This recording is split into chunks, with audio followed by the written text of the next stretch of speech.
I kind of had got shot before. How you kind of get shot though? You either get shot or you don't. Because I was in this situation before when I was a little kid.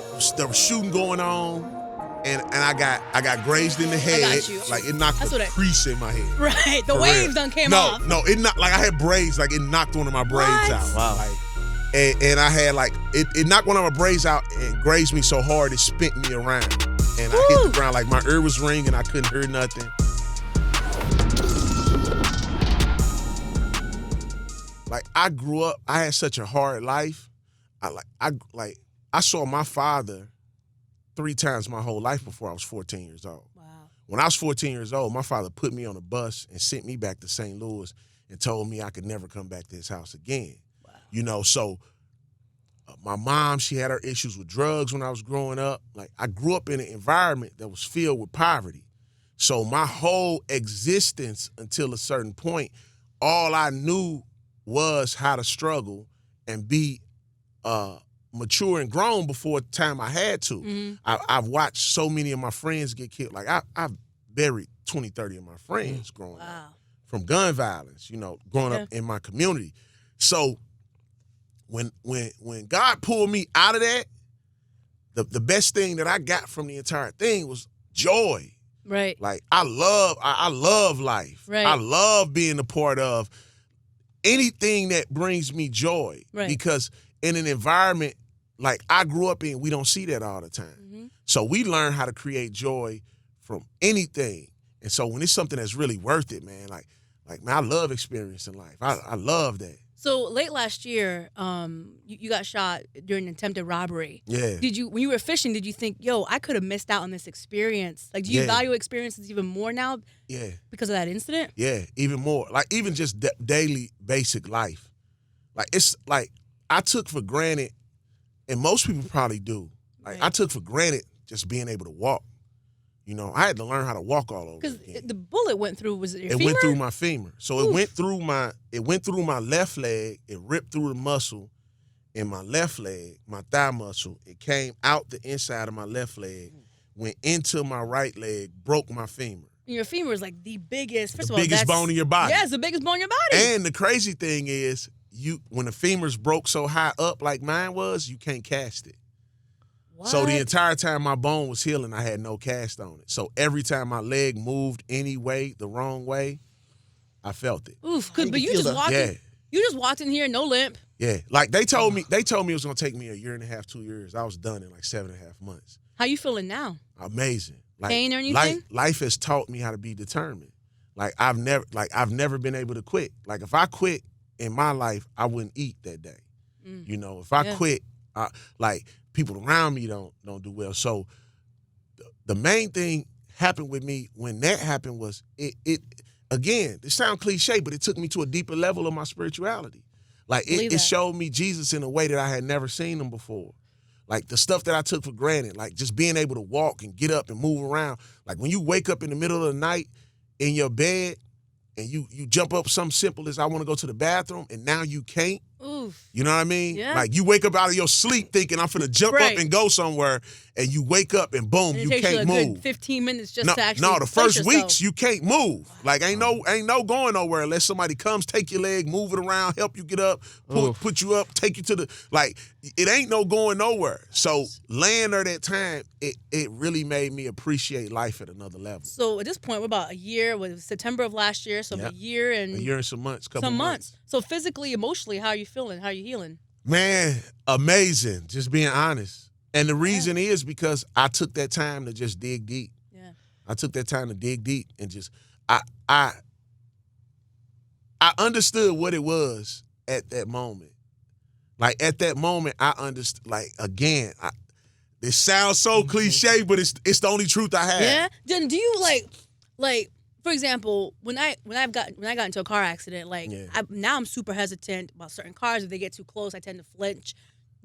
Have you had any like aftermath? No, I was outside. Trauma I was outside like the next, like I was in a wheelchair like outside the next week. So you're still involved with like the Mission community, St. Louis, still involved with Mission St. Louis. Like I still go outside. Wow. But this is the thing. Now that's a good and a bad thing for me, honestly. So it's a good thing because, there's very few things that I fear. most of my fears are internal. Okay. You know what I mean? And it's part of it is because of how I grew up. Like that was the first time technically, I kind of had got shot before. Okay. But that was the first time that I got shot. It injured me. How you kind of get shot though? You either get shot or you don't. Because he's quick. He ducked. No, because I was in this situation before when I was a little kid. Okay. There was shooting going on, and I got grazed in the head. I got you. Okay. Ooh. Yeah, I got grazed in the head. I got you. Like it knocked a crease in my head. Right. The waves done came off. No, it not like I had braids. Like it knocked one of my braids out. Wow. Like. And I had it knocked one of my braids out and grazed me so hard it spent me around. And I hit the ground, like my ear was ringing, I couldn't hear nothing. And so I had like all buckshots in my arm, like pellets. Right. We picked them out with Tweezlers. I didn't even go to the hospital, which was crazy. So you were a kid? I was a kid. I was like 15. No. And so, but that's the type of environment I lived in. Right. So you got to think by the time this happens to me as an adult, right. Like I've been through these things 100 times and now I know Jesus. Right. So the fear aspect, part of it is because you live through so much trauma. Like that's been my reality of my life. My friend died right here. I'm back outside. Wow. The next day, the same place he died. Right. So you build this routine of going through your trauma that numbs you to certain stuff, but then at the same time, I understand my life is not my own no more too. So me getting shot is crazy how one of my prayers for the past years has been, I want to be a person that has influence in my city with the influencers. So that's my prayer. Like I don't pray about let me get some money, let me do it. I know how to go and do things with business. My prayer has been I want to impact my city. I want to be able to speak into the lives of people that are hurting. I want to be able to speak into situations to help them change. The crazy thing is when I got shot, it sped all of that up so fast. Wow. Because it put me in front of everybody's face. Yeah. So I had dudes inboxing me that I didn't even knew I existed. Yeah. They were like, man, I saw you got shot. Like news people calling me like, who are you? And why is everybody talking about you on, Yeah. And so that's been my goal for years. And so, like I said, I understood at the end of the day what this is. Now, just as a person, I'm aware and cautious of certain things. But I was gonna say and not to get because traumatic experiences can sometimes people don't work through them. Obviously, excuse me, you realize your life is not your own, and so Jesus he runs that life, he runs your life. But to deal with it emotionally, has there been a point where you're like, okay, I need to go to therapy for this. I need to process these emotions. I've been going to therapy 2 years because for my whole life. Got you. Yeah, to work that stuff out. It's funny, my therapist, I had just started seeing her right before I got shot. Wow. And she's like, oh, now we got to do overtime. Look. So she would walk with you through the whole thing. Right. The first day I sat down and talked to her, she literally looked at me and she said, whew. She was like, because I just dumped all of this stuff on her, my whole life thing. And so when I got shot, she called me. She was like, oh my gosh. She said something else has happened to you. Right. You know what she really thought was, dang, we ain't never going to get done with this counseling session. Right. And so I think therapy, I just started going to therapy a couple years ago because I started to see the effects of trauma in my own life. Yeah. And for me, those effects were just numbing. It wasn't it was numbing. After you go to so many, I realized how much I had dealt with trauma when I went to one of my good friends' funeral a few years ago. His name was DJ Eric Brown. He was my DJ. We traveled together 6 years in a row. That's family. Look, that's where I'm leading to a point. We in the same room, small towns, big towns, family know each other. I know his kids, his wife. This is my brother. Yeah. He died random, going in the gym, passed out, had a heart attack. He's 30. He was going into the gym? Going into the gym. He dies at the gym, random, 30-year-old dude, right?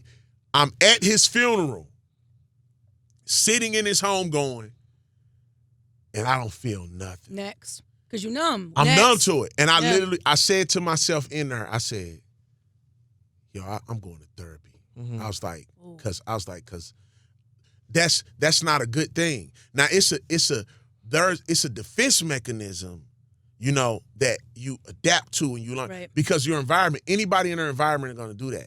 And so I realized that was the way it was affecting me. Because it didn't affect me. Trauma didn't affect me the way it affects some people because I've always had an outlet. My music is, the first rap I ever wrote, I was 14 years old. I was in a group home. I was took from my mother. Like that itself is probably the most traumatic thing that you will ever, like, a person took me from my mom. I didn't know when I was going to go back home. Right. I didn't know where my daddy was. I'm at a group home by myself in the middle of the woods with a bunch of people I don't know. Now, at that point, I had done a whole lot of grown stuff, but that was traumatizing. So the first place I ever wrote a rap was there. My caseworker, she heard me rapping other people's songs and said, whose music are you singing? Have you ever thought about writing your own? What? And at that moment, I went in my room. She spoke that into you. I went in my room that night and I started writing. I just wrote what I felt. So music has always been so therapeutic to me. I've always been, that's why at the beginning of the interview you said, is there anything off limits? I'm like, nah, because I've always been an open book. So I've always processed, that's the reason most people don't get over their trauma. They don't get over their fear. They don't get over certain things because they don't face it head on. They want to avoid it. Right. So they compartmentalize it. Like when they're afraid of something, they push it to the side and say, oh, I'm afraid. Me, I'm afraid of something. I say, I'm going to go do it because I want to see how scary it really is because it's probably not even scary. It's just my brain. Oh, I got shot. You know, my cousin, as soon as I got shot, he said, man, you got shot downtown. You live down there. He said, you probably don't even want to go back down there. I said, I already been down there. Yeah. You know, you let fear run you. It's going to run you in the ground. Oh, yeah. What's up, y'all? This is your boy Thi'sl, and y'all know what it is, man. I'm chilling with Boost 101.9. What I need you to do is go wherever it said up, down, side, and click that subscribe button.